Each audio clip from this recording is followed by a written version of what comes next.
সুপ্রিয় দর্শক, আপনাদেরকে অনেক অনেক প্রীতি ও শুভেচ্ছা জানিয়ে শুরু করতে যাচ্ছি আমাদের আজকের পর্ব। প্রিয় দর্শক, আসুন শুরুতেই আমরা একটি ভিডিও দেখে আসি। ইনশাআল্লাহ বিজয় আমাদের হয়ে গেছে। 12 তারিখ আনুষ্ঠানিক হবে, আনুষ্ঠানিক বিজয়। বিভিন্ন সুবিধাবাদী টেন্ডার নিয়ে, কাজ নিয়ে, তদবিরের জন্য সচিবালয় দেয়।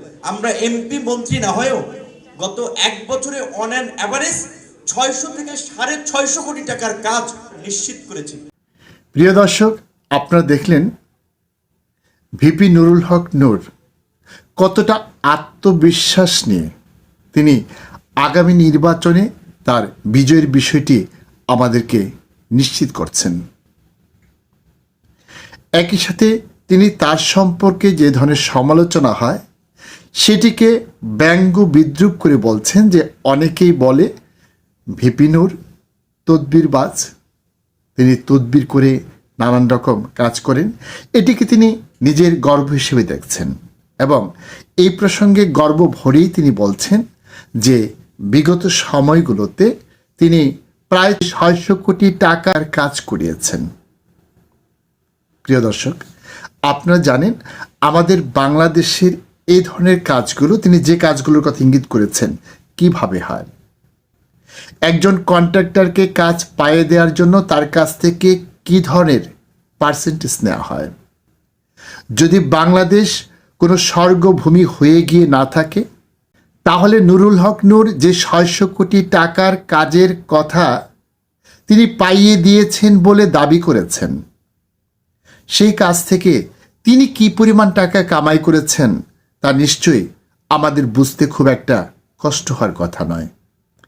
আমরা যদি আমাদের চারপাশে তাকাই, যে মানের কাজ হচ্ছে এবং এই কাজের সাথে যেসব ঠিকাদার কিংবা ঠিকাদারদের যেসব সহযোগী জড়িত রয়েছেন, তাদের সাথে আমাদের কারো যদি কোনো আলাপচারিতা হয়ে থাকে কিংবা তাদের কাজের ধরন সম্পর্কে আমাদের যদি কোনো অভিজ্ঞতা থেকে থাকে, তাহলে আমরা নিশ্চয়ই বুঝতে পারবো বরাদ্দকৃত টাকার কত শতাংশ কাজে ব্যবহার করা হয়। তিনি দাবি করছেন মন্ত্রী এমপি না হয়েও এই 1.5 বছরে তিনি 600 কোটি টাকার কাজ করিয়েছেন। এখন প্রশ্ন হচ্ছে, তিনি যদি মন্ত্রী এমপি না হয়ে এই 600 কোটি টাকার কাজ করিয়ে থাকতে পারেন, তাহলে মন্ত্রী এমপি হলে তিনি তো দেশটাই বেচে দিতে পারেন। আর দেশ বেচে দেওয়া যে তার জন্য খুব কঠিন কাজ হবে না, সেটি তো আমরা মোসাদের সাথে তার যে সংযোগ সেটা থেকেই ধারণা করতে পারি। তিনি মন্ত্রী এমপি হওয়ার আগে তো বটেই, যখন তার প্রবল প্রতিপক্ষ রাষ্ট্র ক্ষমতায় আসীন ছিল, তখনই তো তিনি ইসরায়েলের গোয়েন্দা সংস্থার সাথে বিশেষ সম্পর্কের মাধ্যমে সেখান থেকে কোটি কোটি টাকা উপার্জন করেছেন। এরকম অভিযোগ তো আমরা অনেক শুনেছি এবং তিনি প্রথম পর্যায়ে সেই অভিযোগটি অস্বীকার করলেও পরবর্তী সময়ে কিন্তু তিনি সেটি স্বীকার করেছেন।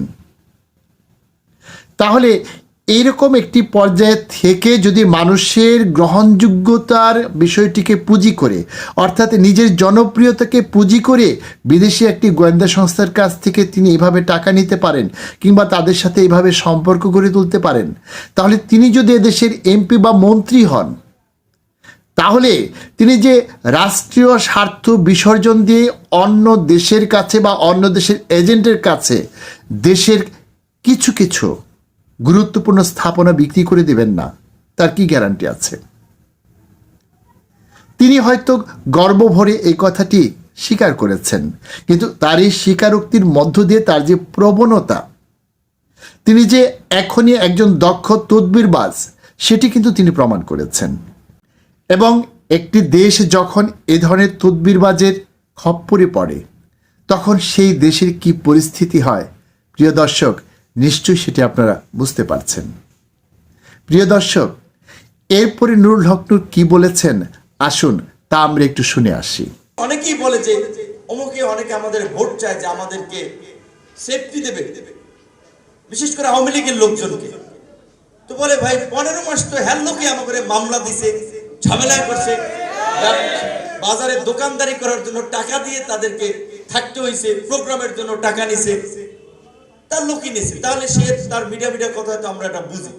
তো আমি বলছি যে ঠিক আছে, কারণ আমার কোন লোক, আমার যেহেতু একটা সংগঠন আছে, একটা সিঙ্গেল লোককে দেখাতে পারবে না সে কোনো লোকের কাছ থেকে একটা প্রোগ্রাম বাবদ চাইয়া কিংবা জোর করে 500 টাকা আনছে, কারো জমি দখল করছে, কাউকে মামলা দিয়ে হয়রানি করছে, কাউকে হুমকি দিছে। বরং যেটা আমরা বলতে পারি সবচেয়ে বিনয়ী, ভদ্র, নম্র, সহজ সরল মানুষগুলো আমার সংগঠনে যুক্ত হয়েছে, কাজে তাদের দ্বারা তো কারো ক্ষতি হয়নি। সুতরাং তাহলে তাদেরকে যতই মিঠা মিঠা কথা বলুক, তাদেরকে ভোট কারে দিবে মানুষ সেটা জানে। প্রিয় দর্শক, আপনারা দেখলেন যে নুরুল হক নূর বিএনপির সাথে একাত্ম হয়ে যখন নির্বাচনী প্রচারণায় তার এলাকায় গিয়েছিলেন, তখন সেখানে প্রবল বাধার সম্মুখীন হয়েছিলেন এবং সেই বাধার সম্মুখীন হয়ে এসেই তিনি কিন্তু সংবাদ সম্মেলন করে বিএনপির বিরুদ্ধে ব্যাপক বিষোদ্গার করেছিলেন এবং তিনি বলেছিলেন কিসের নির্বাচন হবে আরও সংস্কার করার পরে। কিন্তু পরবর্তী সময় সাপকে মানুষ যেভাবে পোষ মানায়, বিএনপি হয়তো তাকেও সেভাবেই পোষ মানিয়েছে এবং তার বলও পাল্টে গিয়েছে। তিনি এখন বিএনপির লোক এবং সেই বিএনপির লোক হিসেবে তিনি নির্বাচন করছেন। বিএনপির যিনি সেখানে প্রার্থী ছিলেন, তিনি বিদ্রোহী প্রার্থী হিসেবে হয়তো নির্বাচন করবেন, তাকে দল থেকে বহিষ্কার করা হয়েছে। এরপরও তিনি আশঙ্কা করছেন তিনি যদি সেখানে নির্বাচনে দাঁড়ানো, তাহলে তার পাশ করার সম্ভাবনা একেবারেই নেই এবং এই যে তার পাশ করার সম্ভাবনা একেবারেই নেই, সেই বিষয়টিকে পুঁজি করে তিনি বিএনপির পক্ষ থেকে লড়ে বিএনপির বিরুদ্ধে চাঁদাবাজি সহ নানান ধরনের অপকর্মের যে ধরনের অভিযোগ করছে, তার প্রেক্ষিতে তাকে যদি আমরা দুমুখো সাপের সাথে তুলনা করি, তাহলে সেটি কি খুব বেশি করা হবে? এখন তিনি বিএনপির সাথে মিলে নির্বাচন করছেন, অথচ মানুষের চাঁদাবাজির বিষয়গুলো নিয়ে তিনি যে ধরনের কথা বলছেন, তাতে মনে হচ্ছে তিনি বিএনপির বিরুদ্ধে এক ধরনের ক্যাম্পেইন করছেন। কারণ বিষয়টি এরকম নয় যে সে এলাকার বিএনপির যারা নেতা নেত্রী রয়েছেন তারাই চাঁদাবাজি বা এই জাতীয় কাজের সাথে সংশ্লিষ্ট। সারা দেশের বিএনপির নেতাকর্মীরাই কিন্তু এই একই ধরনের কাজ করছেন এবং এর সমালোচনা করতে গিয়ে তিনি মূলত সারা দেশেই বিএনপির যে কী অবস্থা তার এক ধরনের ফিরিস্তি তুলে ধরেছেন এবং এর মধ্য দিয়ে তিনি মূলত বিএনপিরই সমালোচনা করছেন। প্রিয় দর্শক, আপনারা নিশ্চয়ই স্বীকার করবেন সাম্প্রতিক সময়ে এদেশের রাজনীতিতে আমরা সবচেয়ে সুবিধাবাদী যে চরিত্রগুলোকে পেয়েছি তার মধ্যে নুরুল হক নূর হচ্ছে অন্যতম এবং তার এক সময় সহযোগী আমজনতার তারেক রহমান হচ্ছে তার পরের অবস্থানের এক সুবিধাবাদী চরিত্র। এই নুরুল হক নূর তিনি বিএনপিকে কিভাবে ব্যবহার করছেন, প্রিয় দর্শক আসুন তার পরের কথা থেকে আমরা সেটা একটু দেখে আসি। এবং এই সিটটা হচ্ছে আওয়ামী লীগ 50 বছর পেয়েছে। বিএনপির দুটো লাস্ট ইলেকশন 2008-এ ভোট ছিল 62,000, আপনার একে ছিল 65,000, আর এই কয়েক বছর যদি 10-15,000 ভোট বাড়ে, বিএনপির ভোট আছে 80,000। ওখানে ভোট আছে মোট 3,71,000। আমরা যদি 50 to 16% কাস্টিং ভোট ধরি, ভোট কাস্ট হতে পারে 2,30,000 থেকে 35,000। তাহলে বিএনপির ভোট ধরলাম, বিএনপি একজন স্বতন্ত্র প্রার্থী, সে যদি থাকেও সে 30% ভোট পেল, 40%, 50 পেল, তাহলে 40 পাবে। আর সুইং ভোট টাইনে 10-15 বা 20,000 ভোট পেল 60। জামাত এবং চরমোনাইয়ের আমাদের অ্যাসেসমেন্টে ভুলও হইতে পারে, তো আমাদের অ্যাসেসমেন্টে ওখানেও আপনার 40-45,000 ভোট, ওইটাও ধরলাম 60 120, 2,30,000-35,000 ভোট হইলে বাকি ভোট কই যাবে? তাহলে প্রার্থী তো ট্রাক ছাড়া, প্রতীক ছাড়া, আমি ছাড়া তো আর অল্টারনেটিভ কোনো প্রার্থী নাই। প্রিয় দর্শক, আপনারা শুনলেন যে নুরুল হক নূর কী ধরনের কথা বলছেন। তার এই কথা থেকে মনে হচ্ছে তিনি যেন একজন আওয়ামী প্রতিনিধি। বিএনপির কিছু ভোট পেলেও আওয়ামী লীগের সবগুলো ভোট তিনি পাবেন বলে আশা করছেন এবং তিনি হিসাব করে দেখিয়েছেন সেই ভোটের মধ্য দিয়ে তিনি কিভাবে জাতীয় সংসদ সদস্য হিসেবে নির্বাচিত হবেন।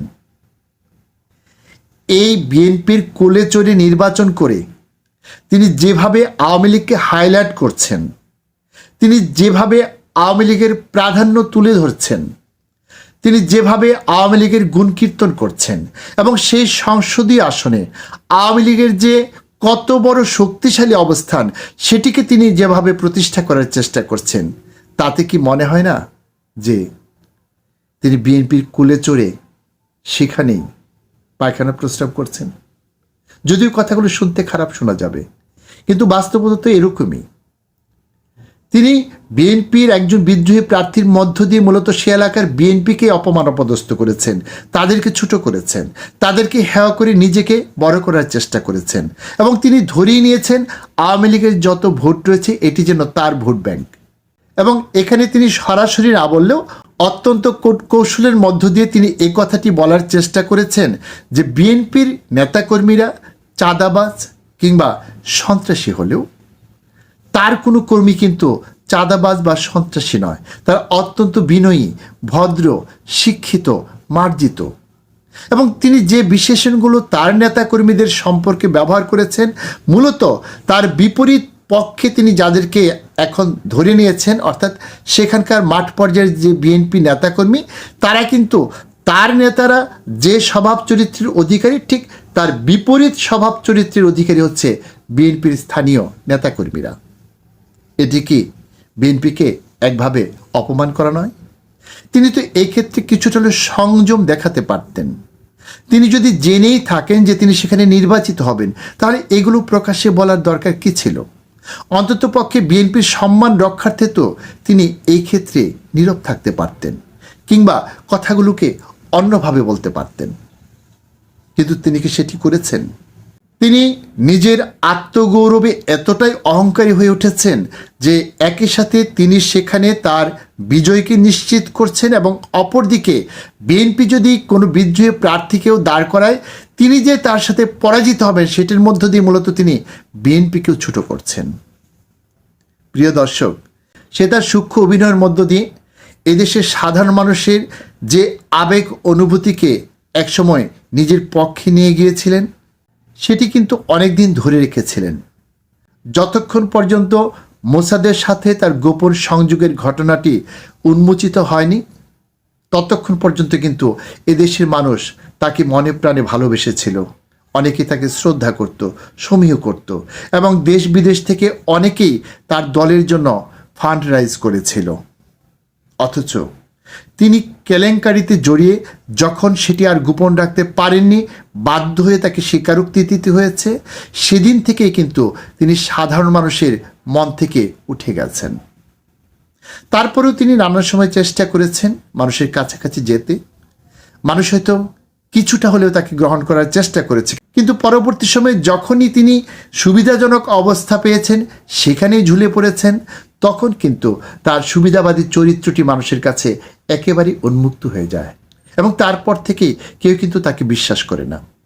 কিছুদিন আগে তিনি যখন পুলিশের লাঠিপেটায় আহত হয়েছিলেন, তখন তার প্রতি কিন্তু আমরা অন্যদের এক ধরনের সিম্পেথি দেখেছি, কিন্তু পরবর্তী সময়ে আবার যখন তিনি তার নিজের স্বরূপ তুলে ধরলেন, তখন কিন্তু সেই সিম্পেথি তিনি ধরে রাখতে পারেননি। তার প্রতি মানুষের শেষ ক্ষমার যে জায়গাটি ছিল, সেটিও তিনি নষ্ট করে ফেলেছেন। প্রিয় দর্শক, আগামী নির্বাচনে যদি কোনো কারণে নুরুল হক নূর জিততে না পারেন, তাহলে তার রাজনৈতিক ভবিষ্যৎ কিন্তু অত্যন্ত মারাত্মক ঝুঁকিতে পড়বে এবং সেই ঝুঁকি কাটিয়ে উঠে তিনি আর তার নিজের অবস্থানে কখনো ফিরতে পারবেন না। প্রিয় দর্শক, আমরা চাই নুরুল হক নূর এই যে চালাকিগুলো করছেন, তিনি একই সাথে আগারটাও খাচ্ছেন আবার তলারটাও কুড়াচ্ছেন, এই প্রবণতা থেকে তিনি বেরিয়ে আসুন এবং বাংলাদেশের রাজনীতিবিদ সম্পর্কে মানুষের যে পুরনো ধ্যান ধারণা ছিল, সেটি যাতে আর ফিরে না আসে। নতুন প্রজন্মের রাজনীতিবিদ সম্পর্কে মানুষের যাতে এক ধরনের শ্রদ্ধা এবং ভালোবাসা তৈরি হয় এবং তা যেন অব্যাহত থাকে, আমরা সেটি প্রত্যাশা করছি। প্রিয় দর্শক, আজকের মতো এখানেই শেষ করছি। আল্লাহ হাফেজ।